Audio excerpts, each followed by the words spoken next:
बच्चों, आज हम जो कविता देखने जा रहे हैं उसका नाम है वृंद के दोहे। रचनाकार है वृंद। माना जाता है कि कवि वृंद जी का जन्म 1643 को मथुरा में हुआ। रीतिकालीन परंपरा के अंतर्गत आपका नाम आदर के साथ लिया जाता है। आपका पूरा नाम वृंदावन दास है। आपकी रचनाएं रीतिबद्ध परंपरा में महत्वपूर्ण स्थान रखती है। आपने काव्य के विविध प्रकारों में रचनाएं रची है। 12 मासा में 12 महीनों का सुंदर चित्रण किया है। तो यमक सतसई में विविध प्रकार से यमक अलंकार का स्वरूप स्पष्ट किया है। आपके नीति परक दोहे जनसाधारण में बहुत प्रसिद्ध है और लोक व्यवहार में अनुकरणीय है।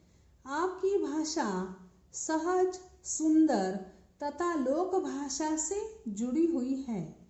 आपकी भाषा में ब्रज तथा अवधी भाषा के शब्दों की बहुलता देखी जाती है।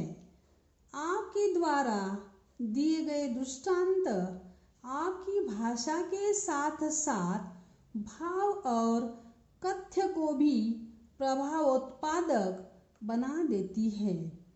आपका निधन 1723 में हुआ। आपकी रचनाएं हैं वृंद सतसई समेत शिखर छंद, भाव पंचशिखा, पवन पचीसी, हितोपदेश संधि, यमक सतसई, वचनिका, सत्य स्वरूप आदि। प्रस्तुत दोहों में कवि वृंद ने कई नीति परक बातों की सीख दी है। विद्यारूपी धन की विशेषता यह होती है कि वह खर्च करने पर भी बढ़ता जाता है। आंखें मन की सच झूठ बातें बता देती है। जितनी चादर हो मनुष्य को उतने ही पांव फैलाने चाहिए। व्यवहार में कपट को स्थान नहीं देना चाहिए। बिना गुणों के मनुष्य को बड़प्पन नहीं मिलता। दुष्ट व्यक्ति से उलझने पर कीचड़ हम पर ही उड़ता है। संसार में सद्गुणों के कारण ही व्यक्ति को आदर प्राप्त होता है। कवि वृंद के दोहे पाठकों को व्यावहारिक अनुभवों से परिचित कराते हैं, जीवन का सच्चा मार्ग दिखाते हैं। बच्चों, अब हम कविता की पंक्तियां देखते हैं। सरस्वती के भंडार की बड़ी अपूर्व बात, सरस्वती के भंडार की बड़ी अपूर्व बात, जो खर्चे त्यों त्यों बढ़े, बिन खर्चे घटी जात, जो खर्चे त्यों त्यों बढ़े, बिन खर्चे घटी जात।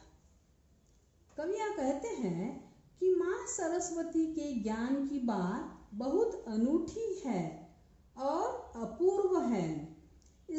इस ज्ञान के भंडार को जितना खर्च किया जाए अर्थात जितना बांटा जाए उतना ही बढ़ता है। यदि ज्ञान को बांटा न जाए तो इसमें कमी आती जाती है। ने हमारे पास जो ज्ञान है वह ज्ञान हम दूसरों को देंगे तो ज्ञान देने से बढ़ता है, घटता नहीं है। ज्ञान ऐसी चीज है जो दूसरों को देने से क्या होता है, बढ़ता है। लेकिन जायदाद होगी, उसका बंटवारा किया जाए तो वह कम हो जाता है। लेकिन ज्ञान भंडार ऐसा है जो दूसरों को देने से क्या होता है, बढ़ता है। इसलिए दूसरों को ज्ञान देना है। ज्ञान की चोरी भी नहीं होती। आपका ज्ञान कोई चोरी नहीं कर सकता है। लेकिन ज्ञान जो होता है देने से क्या होता है, बढ़ता है। संपत्ति चोरी हो जाने से कम हो जाती है, लेकिन ज्ञान की चोरी हो जाने से ज्ञान कभी कम नहीं होता है।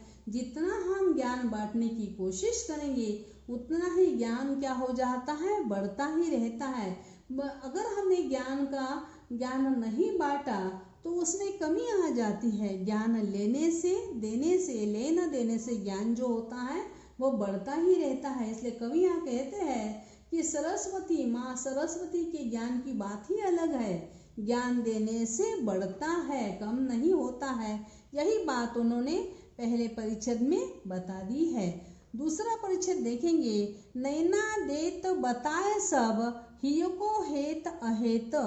नैना देत बताए सब, हिय को हेत अहेत।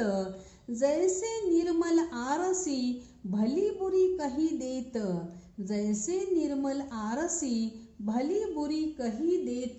कवि वृंद कहते हैं कि आंखें हित और अहित की सारी बातें उसी तरह बता देती है जैसे निर्मल आईने से अच्छी और बुरी दोनों तरह की बातों का पता चल जाता है। यानी आंखें जो होती है हित और अहित सारी बातें हमें क्या करती है, दिखाई देती है, बता देती है। बिल्कुल वैसे ही आईना जो होता है, निर्मल आईना जो होता है, वह अच्छी और बुरी दोनों बातों का हमें पता चल जाता है। अपनी पहुंच बिचारी के कर्तव्य करिए दौर। अपनी पहुंच बिचारी के कर्तव्य करिए दौर। तेते पाँव पसरिए जेती लांबी सौर। तेते पाँव पसारिए जेती लांबी सौर।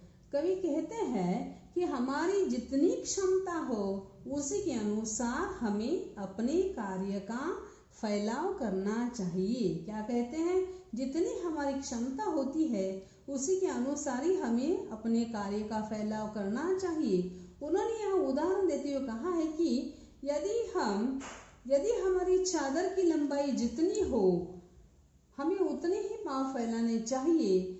यदि हम ऐसा नहीं करते तो हम अपना कार्य पूरा नहीं कर सकते। यानी इंसान को हमेशा अपनी हैसियत को ध्यान में रखना है और उसी के अनुसार ही कार्य करने की कोशिश करनी है। हैसियत कम है और ज़्यादा डामडोल करेंगे तो एक न एक दिन आप गरीब हो जाओगे। इससे बेहतर इसी में है, अपनी चादर जितनी है उतने ही पाँव फैलाने हैं और उसी के अनुसार हमें जीवन में कार्य करने की कोशिश करनी है। और एक उदाहरण मैं आपको बता देना चाहूँगी। समाज में कुछ लोग ऐसे होते हैं, कर्जा उठाकर धूमधाम से शादियाँ करते हैं और बाद में बैंक वाले आ जाते हैं और सब कुछ उठाकर लेकर चले जाते हैं। गहने, पैसा, जो भी कुछ साहित्य घर में सब उठाकर लेकर जाते हैं। तो बेहतर इसी में है कि हमें हमेशा अपनी हैसियत को ध्यान में रखना है। और इसलिए कवि कहते हैं कि हमारी चादर की लंबाई जितनी हो उतने ही हमें पाँव फैलाने की कोशिश करनी है। ऐसा नहीं करेंगे तो अपना कार्य जो है वह अधूरा रह जाता है। अगर जीवन में कार्य में सफलता प्राप्त करनी है तो कार्य भी ऐसे करना चाहिए कि जितनी हमारी चादर है, जितना चादर है उतने ही हमें पाँव फैलाने की कोशिश करनी है। यह बहुत ही सुंदर विचार यहाँ कवि ने बता दिए हैं, ऐसा हमें यहाँ दिखाई देता है।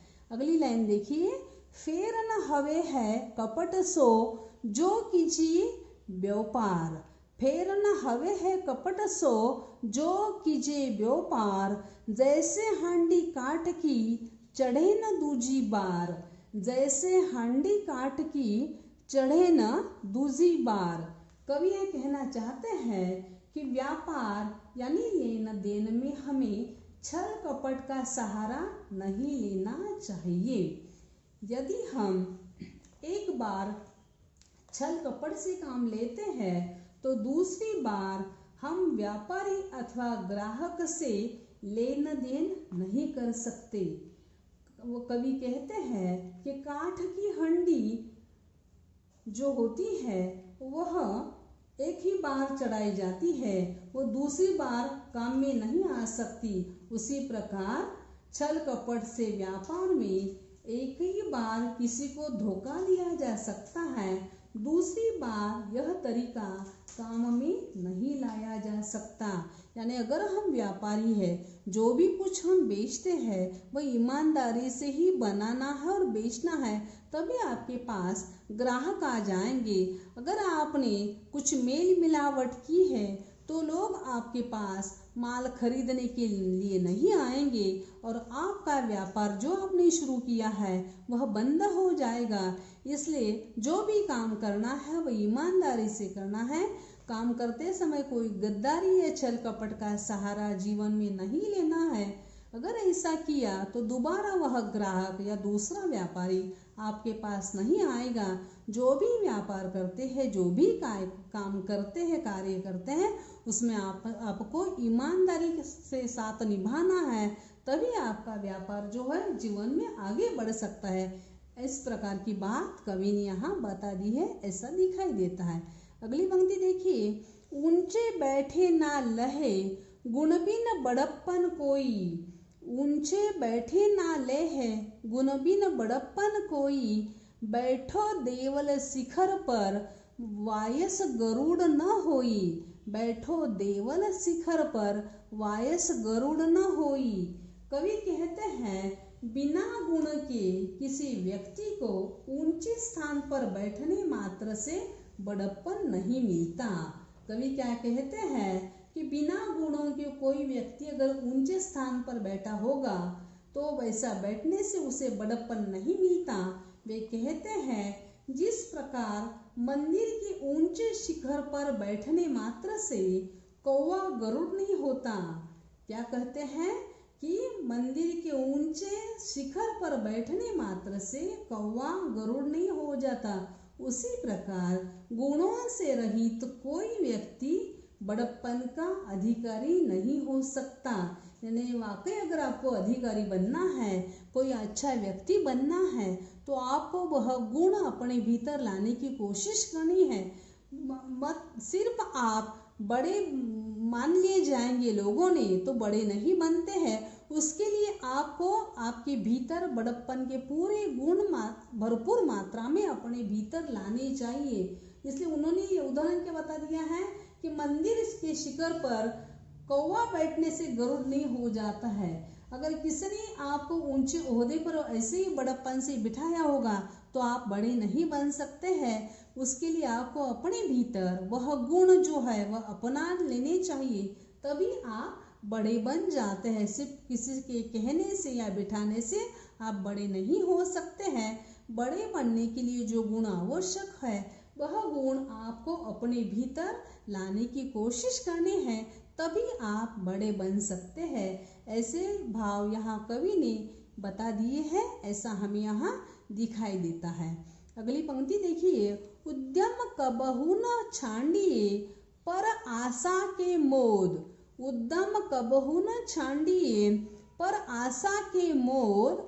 गागरी कैसे फोरिए उनयो देखी पयोद।